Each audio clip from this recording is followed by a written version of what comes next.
So I'm at Mesa Arch. I've been here for about 45 minutes, 50 minutes. It's really cool looking here.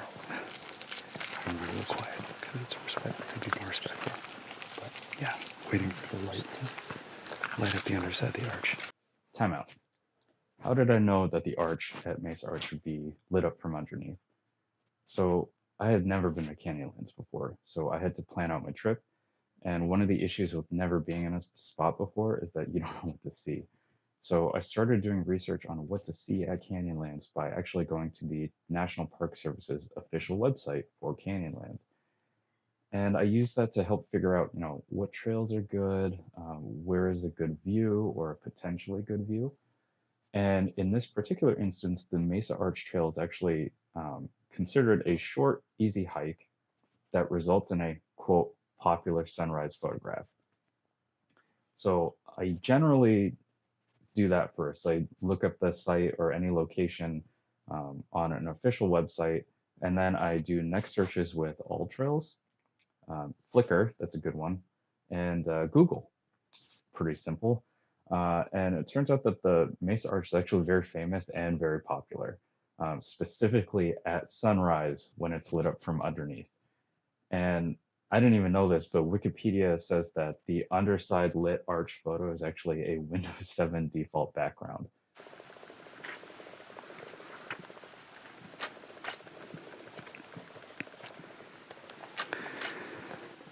So you see the rim of warm light on the underside of the arch? That's what's really famous here. I'm glad I got it. I think I got it. I hope I got it. Yeah, right now I'm going to wait for the sun to kind of get obscured by the arch. Hopefully it'll still be lit on the underside, and I'll try again. There's bugs everywhere now.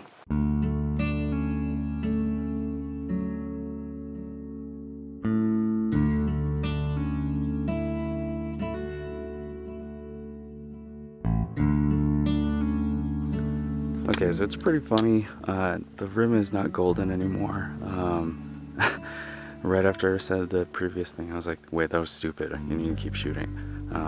But yeah.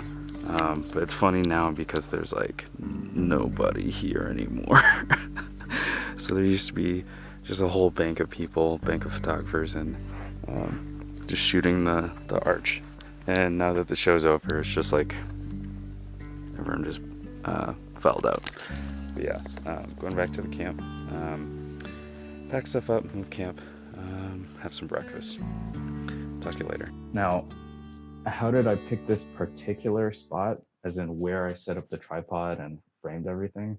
How did I pick that to photograph from? I went to Mesa Arch the day before, actually, to scout out the whole location. And this meant walking the trail, trying out the framing, and remembering/taking notes on where to stand and what equipment to use. And walking the trail is really important because, I don't know if you remember in my video at Dead Horse Point, I did not know the trail, and going there before sunrise in the total darkness, even with the headlamp, is kind of dangerous and scary if you've never been in a place before. So I did all that to figure out, what I would actually need to bring, how long hike was, et cetera, et cetera. And then I estimated what time to arrive by saying, well, I should be fully set up by this time to watch the sun crest over the horizon. But I know I'll need to be there beforehand to not only set up my equipment, but also claim my spot before other people got there.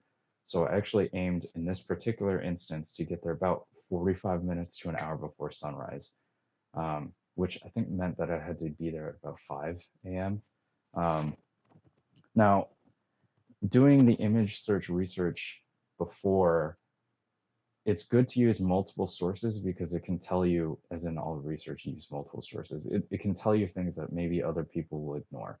So if you just look on Flickr, if you just look on the national park site, they imply that it's popular, but they don't really show you how busy it's going to be. So the Google image search in particular actually gave a more realistic view of what you should expect at that location. The NPS, the Wikipedia, and the Flickr didn't show any other photographers there or any other tourists there. And it's because these photos are from photographers who don't always like to include people in the photographs of landscapes because the people can be distracting. So Google Images has a couple of people who I guess they blogged about it in their travels, and they show kind of what the environment actually looks like at sunrise. And you can see here,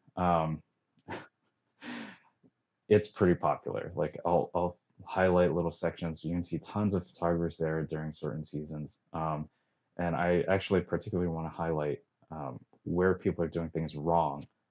In some of these pictures, you'll see people walking on the top of the arch. Don't do that. The National Park Service actually tells people in arches and canyonlands, do not walk on the arches. And it's the least concerning thing is that it ruins photographs. That doesn't matter that much. What's more concerning is that these formations are actually very fragile. So you might break parts off, and if you break parts off, you might fall. And Mesa Arch in particular is over a cliffside, so you will just fall down and you will not survive it if you fall off. So don't walk on any of the arches if they tell you don't walk on arches. My scouting going the day before made me realize something very odd about this arch. During the day, it actually looks really boring. It's so boring that when I went there the day before, I actually thought, why am I coming here at sunrise? I don't get it. Like the actual arch itself is not that great, and there's way better views during the day. So I was actually kind of discouraged, but I said, it is supposed to be popular. I at least want to see it to see what it looks like. And I've been waking up this early anyway. I'll just go. So you can actually see what like I originally saw the day before on my scouting trip in the clip where I show where the sun basically just rises a little higher in the horizon. And then the arch isn't lit up from underneath anymore.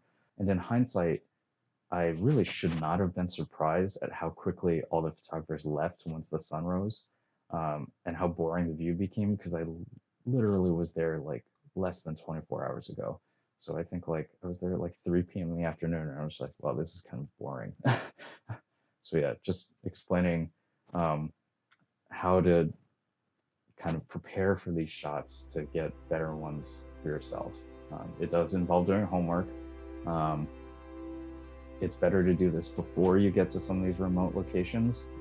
It would have been very difficult to look up a bunch of the stuff in Canyonlands because only the visitor centers had Wi-Fi and it wasn't always the fastest. So yeah, talk to you later.